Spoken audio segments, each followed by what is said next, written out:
George was 6, I think, when I was born. George was the eldest, obviously, followed by my sister Carol. I think there's about 15 months between Carol and George, and then I came along.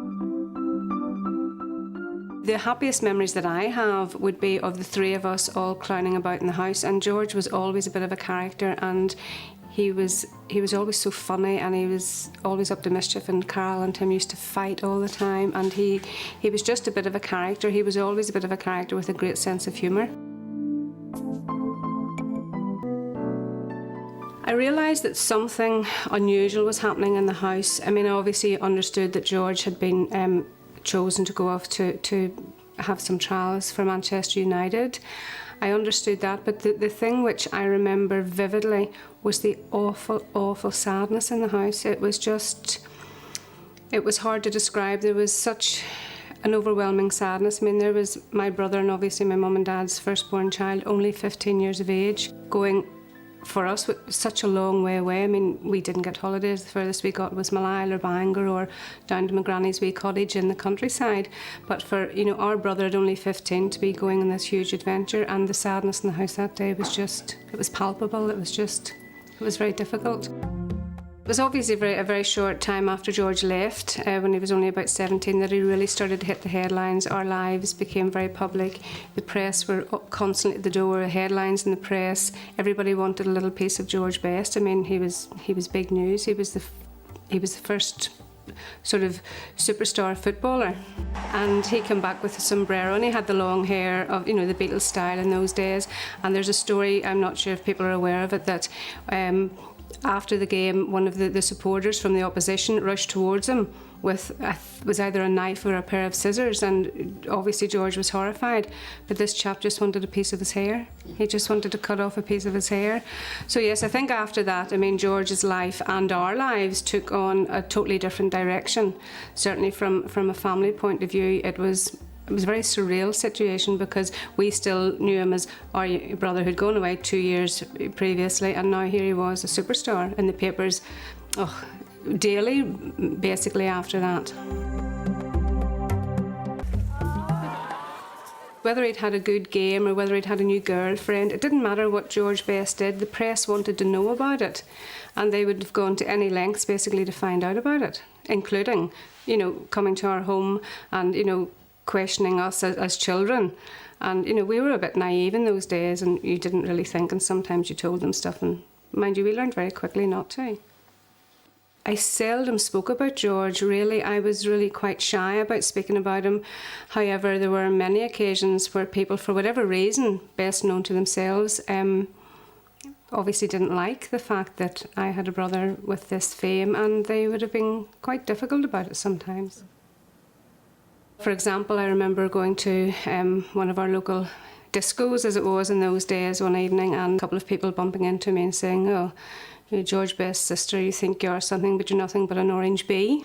And then I didn't rise, because, you know, I was very shy and very nervous as well, and that was fine. The dance ended, the disco ended, and we went outside, and I heard someone shouting, "There she is there," and the next thing I felt this horrendous pain in the inside of my right leg, and basically, to cut a long story short, I'd been shot in the leg by an air rifle.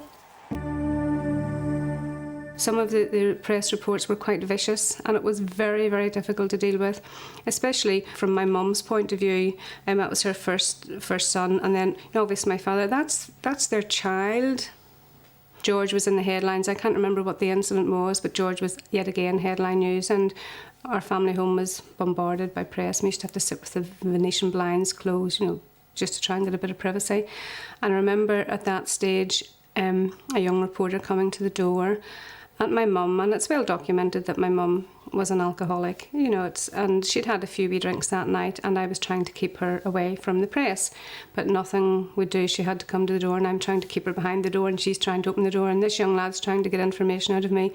And eventually my mum, you know, spoke to him, and words ensued, and she was very upset, and he basically turned around and said to her, "Well, what would you know? You're nothing but a drunk, and if it wasn't for the likes of us, your son wouldn't be where he was today."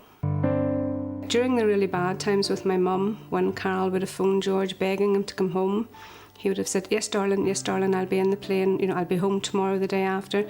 And he didn't come for whatever reason, we don't know, but on reflection, it probably was the start of his own alcohol problems.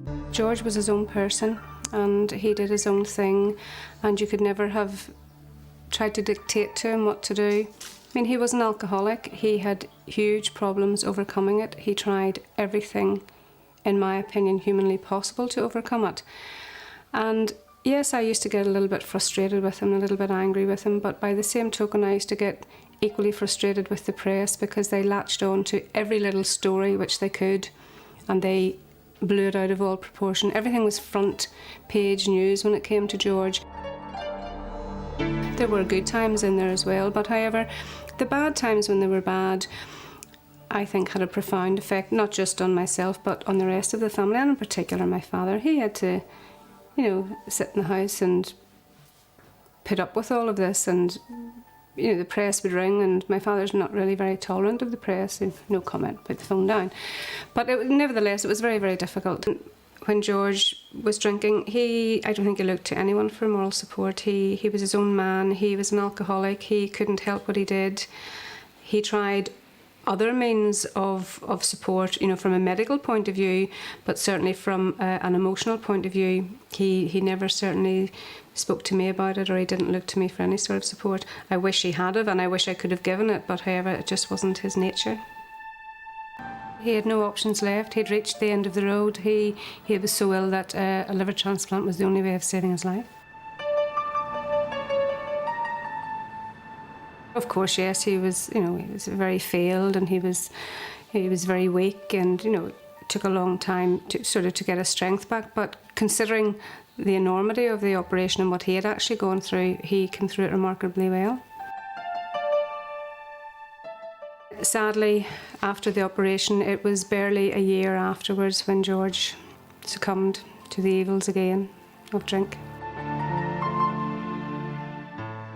I think constantly about what alcoholism is, what causes this problem, and why is it not just so simple, why can't they stop drinking? But the only thing which I can compare it to is trying to stop smoking, and looking what George went through the last couple of years.